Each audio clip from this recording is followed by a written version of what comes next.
this. Okay.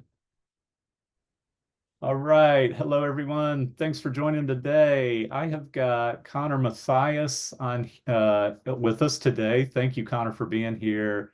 Connor is in the final stages and, in fact, just completed his all of his work, thesis, and including a manuscript that he's written to finish with experiential outdoor education, a master's in that, and has got a really unique program for folks who have been wilderness therapy instructors. And Connor, welcome. Thanks for being here. And I'd love to hear more about kind of your experience and what you've discovered. Yeah, thank you for having me. Yeah. So like I said, my name's Connor. I worked as a wilderness therapy field instructor for about 3 years. And then eventually it came time for me to move on. And I left pretty happily. Like, I set my date.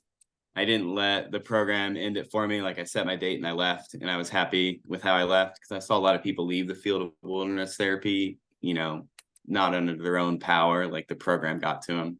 Yeah. So I left, and I was pretty happy with kind of what was going to happen next. But I think I kind of underestimated just all the aspects of wilderness therapy and how they would like continue to affect me. I thought, once I left, I would, get back into the groove of things and like be happy. But I kind of noticed like there were some small, subtle changes at first. And then those small changes kind of, snowballed into bigger things. And I realized that, wilderness therapy took a lot of things from me that I didn't quite realize yet. And it sounded traumatizing. I mean, a lot of what you experienced, there was some trauma involved. Yeah.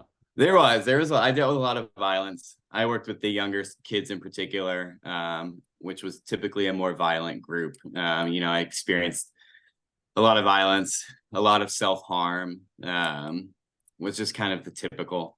And I always consider myself a really good field instructor. I dealt with those very, very well. And I think, like, looking back on it, that suppression that made me a good field instructor is now kind of coming back to bite me a little bit. So it's just kind of looking at it weirdly, of like the things that made me a good instructor are now like what causing me a lot of discomfort.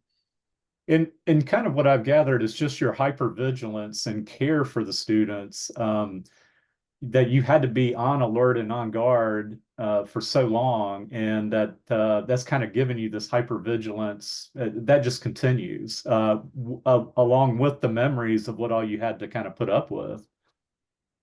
Yeah, you're always on, like 24/7. There's no off button.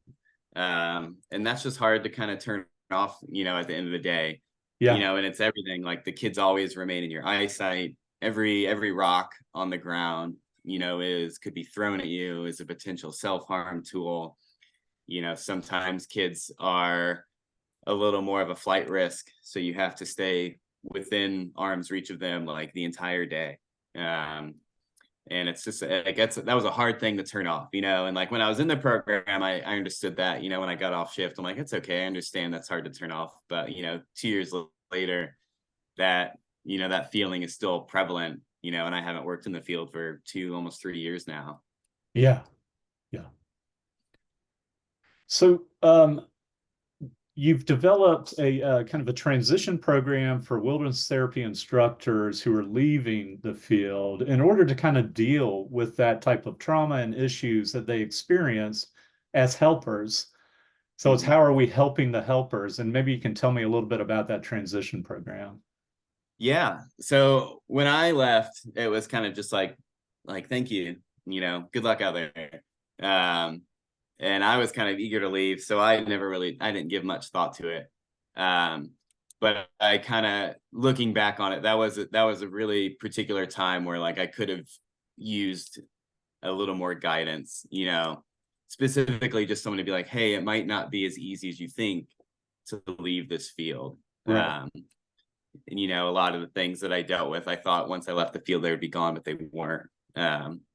And so my thought was like, how can I create a program to aid in that transition time, to help to give those people the resources they need during that particular time. And so that's kind of where my thesis and my project kind of grew from. Okay. So maybe explain to us what what the transition program entailed. Yeah. Yeah.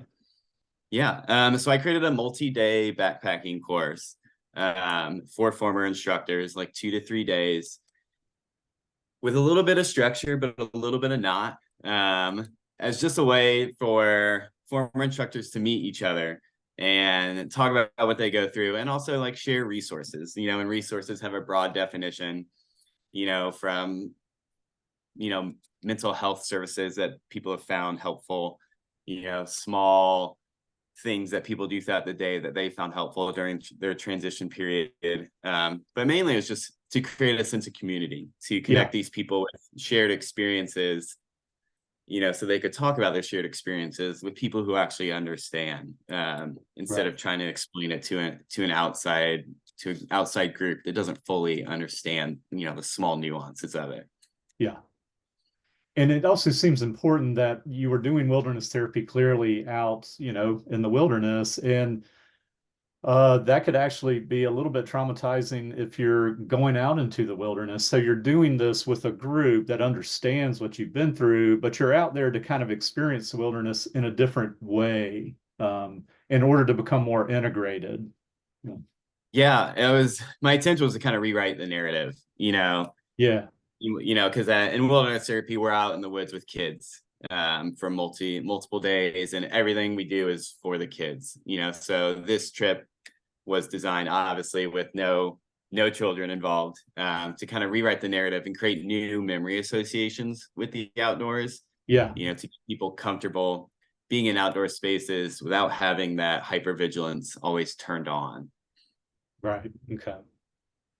That yeah makes sense. So we've only got probably a couple minutes now. I'm kind of curious as to what you learned, how you grew from this 3-day transition experience.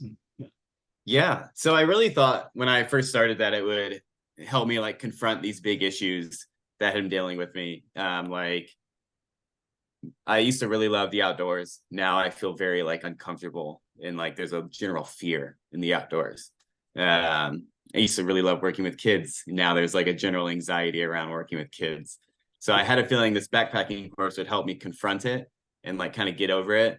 But it was actually more helpful in almost kind of looking at these issues and almost like following the breadcrumbs back to where they started, which was kind Okay. of more helpful than I anticipated, of like, why am I anxious in the outdoors? Well, let's like Yeah. follow it back, let's look at the job you did for 3 years.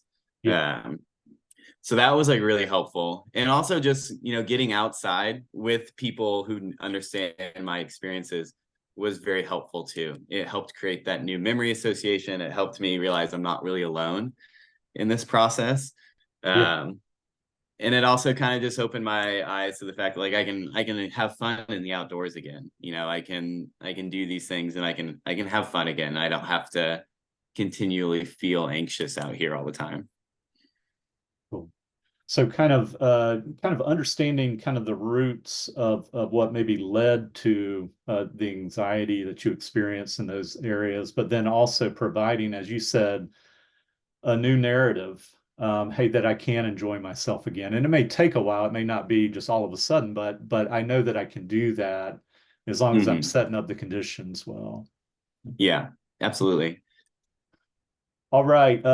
Maybe with like 30 seconds, do you have any take home for us or any takeaway message for folks, particularly folks who've been in wilderness therapy as instructors? And Yeah, I think there's a lot of power in naming kind of what we went through. It's okay to call them traumatic experiences because they were traumatic, yeah, and that has a different meaning for everyone. So like what affected me might affect someone else differently. And it's also nice to know that like you're not alone. Like there's a lot of people out there who've experienced the same issues and have gone through the same things, and there's a community out there, and you just got to find them. Like we're out there, and I want to help too in whatever way I can. well, I appreciate you bringing awareness to this, and it really was a great project. So thank you. Thank you.